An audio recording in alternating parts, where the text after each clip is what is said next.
গোপন সূত্রে খবর পেয়ে এক নাবালিকার বিয়ে রুখল ব্লক প্রশাসন। ঘটনাটি ঘটেছে মালদার গাজল ব্লকে। জানা গিয়েছে নাবালিকার বাড়ি গাজলে। পরিবারের সদস্যরা ওই নাবালিকাকে জোর করে এক পাত্রের সাথে বিয়ে দেওয়ার চেষ্টা করে। এরপরই ওই নাবালিকা ব্লক প্রশাসনের দ্বারস্থ হয়। চাইল্ড লাইনে ফোন করে গোটা ঘটনার সম্পর্কে অভিযোগ জানায়। তার ভিত্তিতেই তদন্তে নামে ব্লক প্রশাসন। প্রশাসনের পক্ষ থেকে সতর্ক করে দেওয়া হয়েছে পরিবারকে। এক্ষেত্রে আইন ভাঙলে কড়া পদক্ষেপ নেওয়া হবে বলেও জানানো হয়েছে।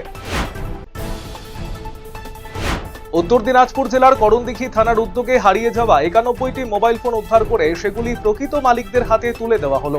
রবিবার করণদিঘি থানায় এই কর্মসূচিতে উপস্থিত ছিলেন রায়গঞ্জ পুলিশ জেলার ডিএসপি রোহন ভৌমিক এবং করণদিঘি থানার আইসি পাপন দাস।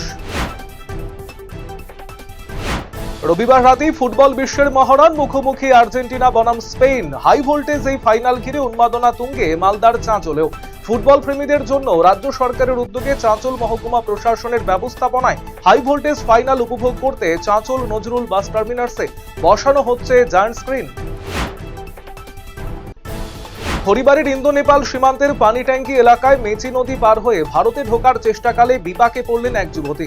জানা গিয়েছে নেপাল থেকে আসার সময় হঠাৎ নদীর জলস্তর বেড়ে যাওয়ায় তিনি মাঝ নদীতে আটকে পড়েন।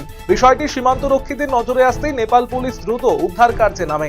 ওই যুবতীকে খরস্রোতা নদী থেকে সুরক্ষিত অবস্থায় উদ্ধার করে চিকিৎসার জন্য নেপালের একটি হাসপাতালে পাঠানো হয়েছে। হরিবাড়ির বুড়াগঞ্জের পান্থাবাড়ি মৌজায় জমি জালিয়াতির অভিযোগে দেবরাজ রায় নামে এক ব্যক্তিকে গ্রেপ্তার করেছে পুলিশ। হিরেন গোপ নামে এক অভিযোগকারীর ভিত্তিতে এই পদক্ষেপ নেওয়া হয়। বিভিন্ন রাজনৈতিক দল ছেড়ে সিপিআইএম দলে যোগদান কর্মসূচি অনুষ্ঠিত হলো।